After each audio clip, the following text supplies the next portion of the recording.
The romantic imagination and national feeling, रोमानिया कल्पना और राष्ट्रीय भावना। The development of nationalism did not come about only through wars and territorial expansion. राष्ट्रवाद का जो विकास था, डेवलपमेंट ऑफ जो नेशनलिज्म था, सिर्फ जो है ओनली युद्धों से या टेरिटोरियल जो एक्सपेंशन था, जो क्षेत्रीय विस्तार था, उससे नहीं हुआ। Culture played an important role in creating the idea of the nation. राष्ट्र के विचार के निर्माण में कल्चर जो था, जो संस्कृति था, प्लेड एन इम्पोर्टेंट रोल, संस्कृति ने भी जो है एक अहम भूमिका निभाई। ठीक है। आर्ट एंड पोइट्रीज, कला और काव्य, स्टोरीज एंड म्यूजिक, कहानियाँ और जो संगीत हैं, help express and shape nationalist feeling. जो राष्ट्रवादी भावनाएं थी ना, उनको गढ़ने में, है ना, उनको शेप देने में और उनको व्यक्त करने में, उनको एक्सप्रेस करने में मदद किया। किसने? तो जो कलाएं थी या जो काव्य थे, जो कहानियाँ थी, जो संगीत थे, इन्होंने क्या किया? मदद किया उसमें। ठीक है। Let us look at romanticism. आओ जो है, आइए हम लोग रोमानीवाद को देखें। A cultural movement which sought to develop a particular form of nationalist sentiment. जो एक ऐसा सांस्कृतिक आंदोलन था, एक ऐसा कल्चरल मूवमेंट था जो एक खास तरह की जो है राष्ट्रीय भावना का विकास करना चाहता था। क्या करना चाहता था? Sought to develop a particular form of nationalist sentiment. एक खास प्रकार की, पर्टिकुलर में होता है खास प्रकार की, खास रूप की जो है एक राष्ट्रीय भावना का क्या करना चाहता था? डेवलपमेंट करना चाहता था, विकास करना चाहता था। तो ये रोमांटिसिज्म वही है, रोमानीवाद वही है।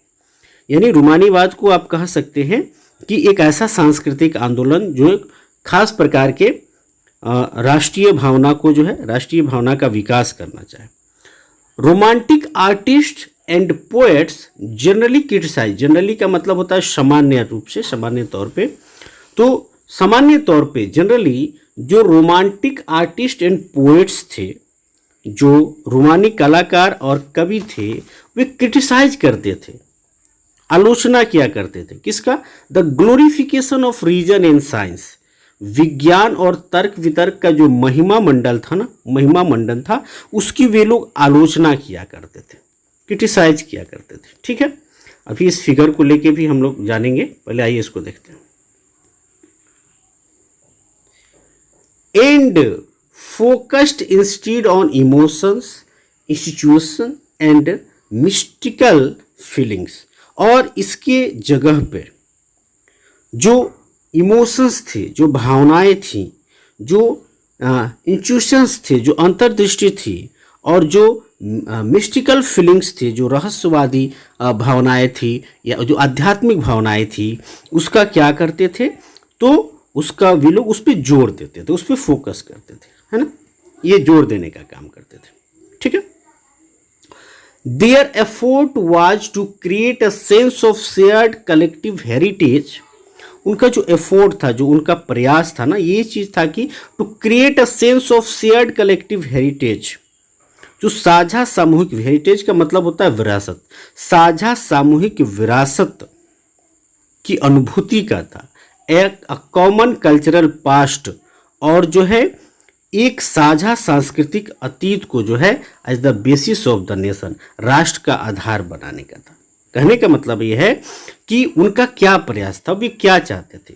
तो उनका प्रयास ये था कि एक साझा सामूहिक जो विरासत की अनुभूति लोगों के अंदर हो, एक शेयर्ड कलेक्टिव हेरिटेज का क्या हो, सेंस लोगों के अंदर आए, और साथ ही जो है एक साझा जो सांस्कृतिक अतीत है, कॉमन कल्चरल जो पास्ट है, ये दो चीज़ें जो है राष्ट्र का, नेशन का बेस बने, राष्ट्र का आधार इनको बनाया जाए।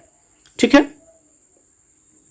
आगे है other romantics such as German philosopher Johann Gottfried Herder अन्य रोमानी की बात करें, जैसे कि जर्मन एक फिलोसफर, इनका नाम है जोहान गॉटफ्रेड हार्डर, क्लेम्ड डैट, उन्होंने क्लेम किया, यानी वे क्या करते हैं, दावा करते हैं कि true German culture was to be discovered among the common people डैशवॉक, कि जो सच्ची जर्मन संस्कृति है ना, ट्रू जर्मन जो कल्चर है वह आम लोगों के बीच ही पाई जा सकती है। Was to be discovered among the common people, जो आम लोग हैं उन्हीं के बीच ही पाई जा सकती, उन्हीं के बीच नहीं थे।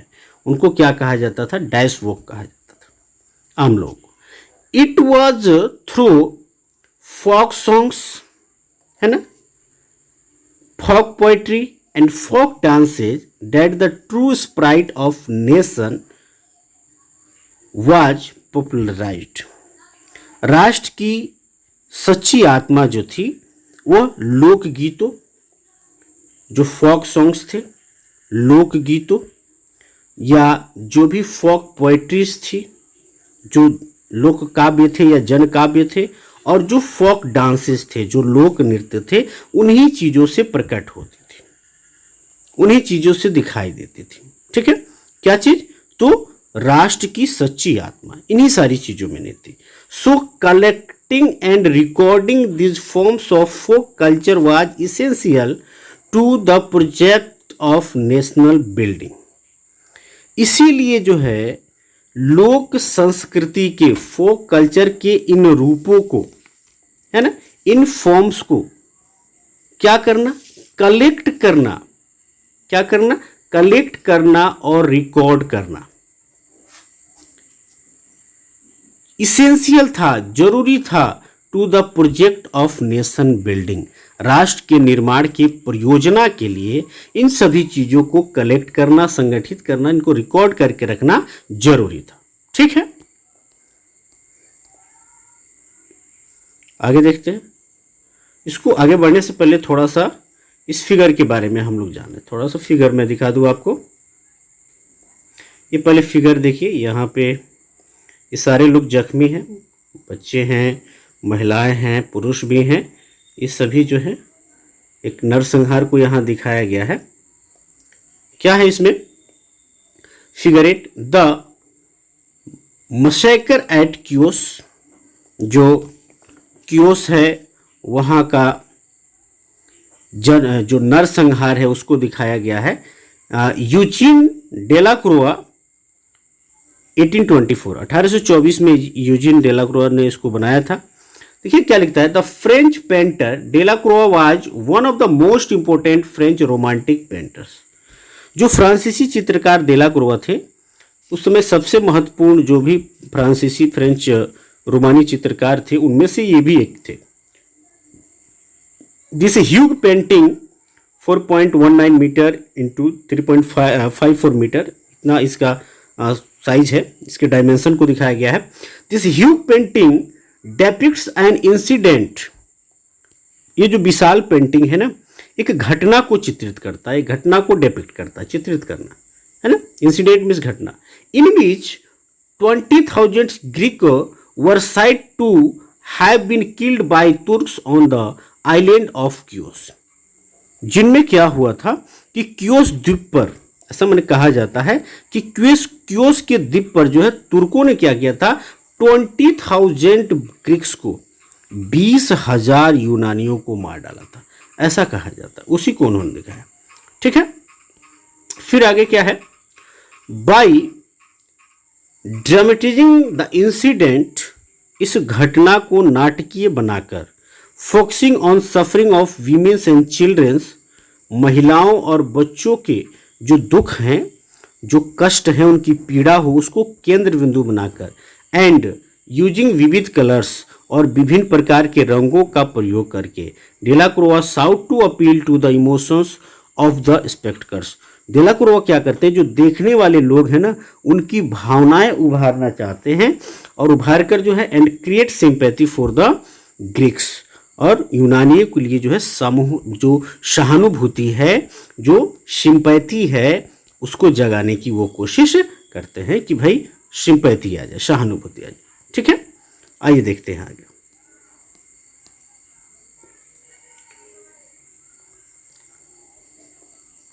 फिर है the emphasis on vernacular language and the collection of local folklore was not just to recover an ancient national spirit.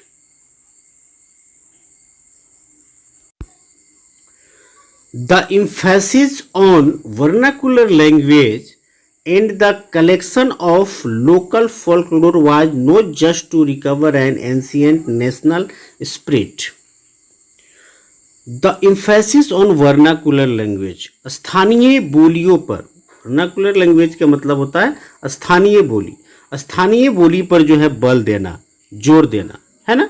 And the collection of local folklore, और स्थानीय लोक साहित्य को एकत्र करने का जो उद्देश्य था, was not just to recover an ancient national Sprite.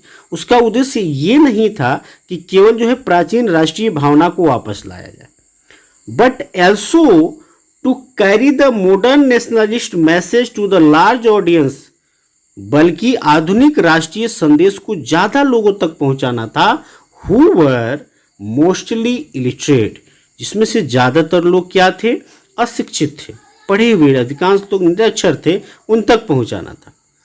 This was specially so in the case of Poland, यह जो है पोलैंड के केस पर, मैंने पोलैंड पर ज़्यादातर लागू होता था, which had been partitioned at the end of the 18th century by the great powers Russia, Prussia and Austria, जिसको 18वीं शताब्दी के अंत तक जो ग्रेट पावर्स थे, रूस, प्रसा और ऑस्ट्रिया जैसी जो बड़ी शक्तियां थी, उन्होंने उसको क्या किया था, विभाजित कर दिया था, तो उसके लिए ज़्यादा लागू होता था।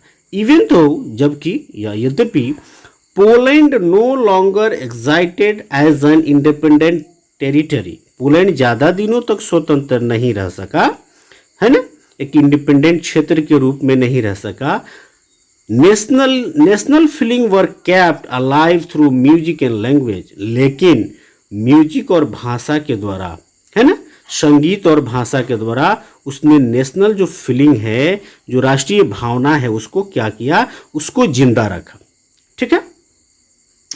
कैरोल कुर्पिन्स्की फॉर एग्जाम्पल, उदाहरण के तौर पे बात किया जाए तो Karol Kurpinski celebrated the national struggle, जो राष्ट्रीय स्ट्रगल, जो नेशनल स्ट्रगल है ना, उसको सेलिब्रेट किया थ्रू हिज ओपेरास एंड म्यूजिक, किसके द्वारा, तो अपने ओपेरा और संगीत से उसने सेलिब्रेट किया, उसके द्वारा उसने गुणगान किया।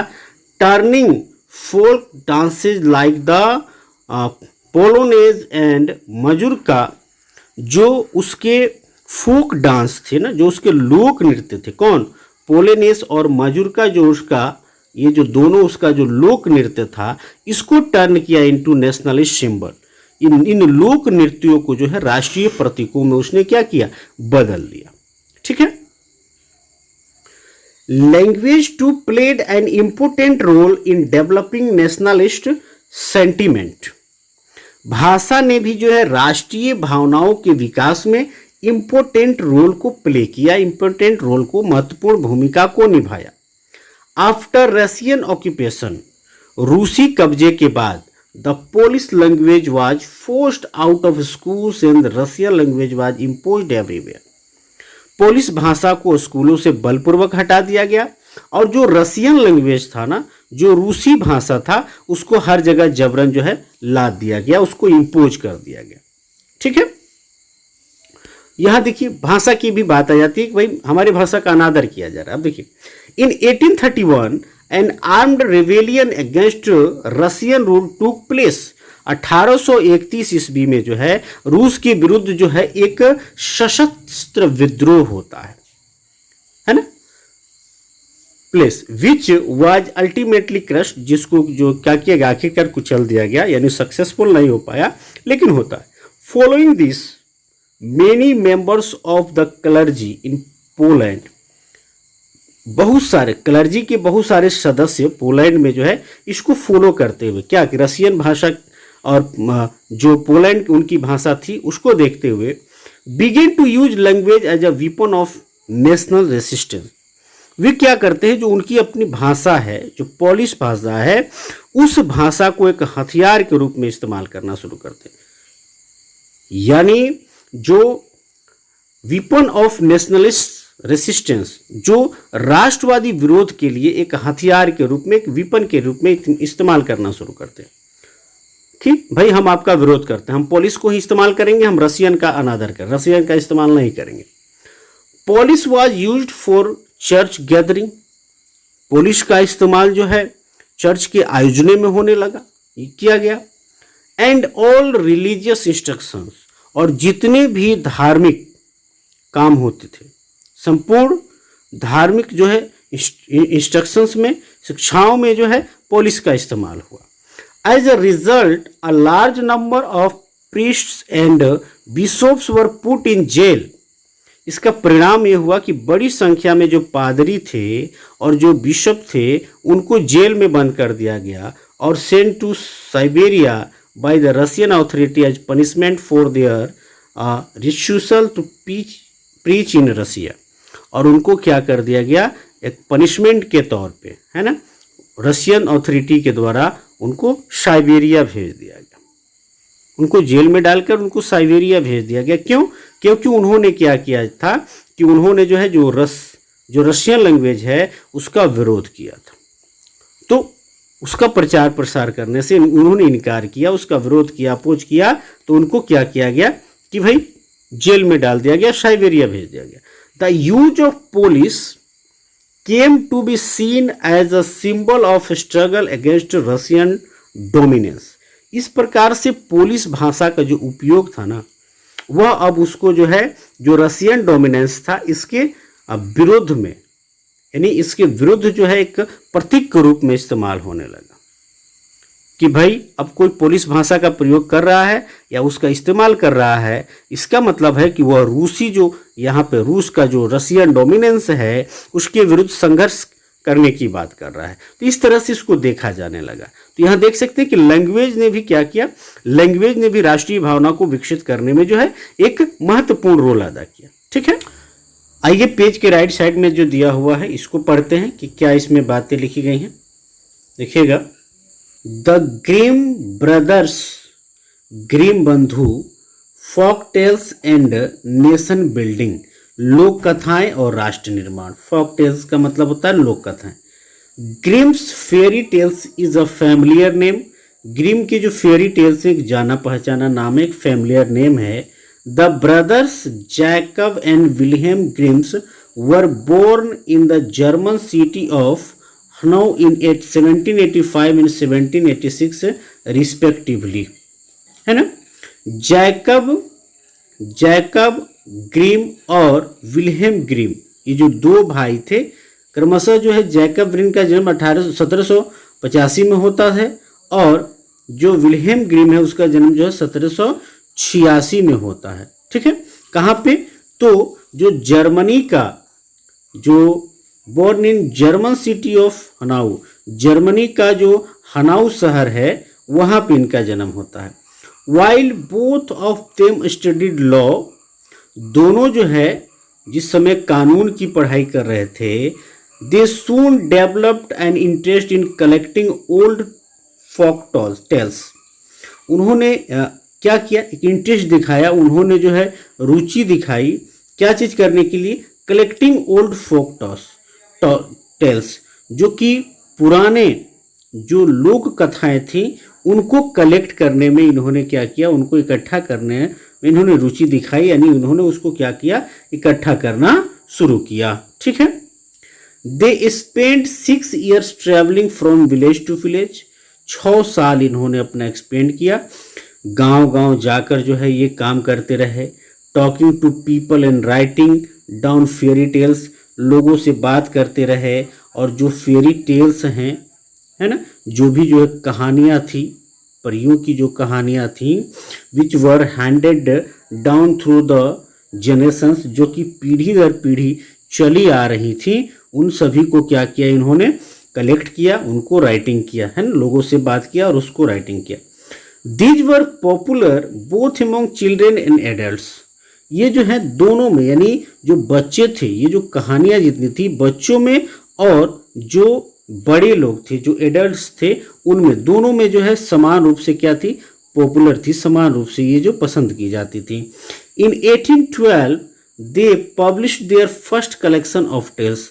1812 में उन्होंने जो है इन कहानियों का जो पहला संग्रह था उन लोगों का, उसको उन्होंने प्रकाशित किया।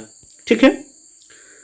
Subsequently, both the brothers became active in liberal politics। इसके बाद से क्या हुआ कि दोनों भाई जो है उदारवादी राजनीति में सक्रिय हो गए, specially the movement for freedom of the press. मुख्य रूप से जो है प्रेस की स्वतंत्रता का जो आंदोलन था उसको लेकर जो है ये लोग लिबरल पॉलिटिक्स में एक्टिव हो गए। In the mean time they also published a 33 volume dictionary of German language। इसी दौरान जो है क्या हुआ, उन्होंने 33 खंडों में जर्मन भाषा का जो शब्दकोश है, जो डिक्शनरी है, उसको पब्लिश किया, उसको प्रकाशित किया। ठीक है।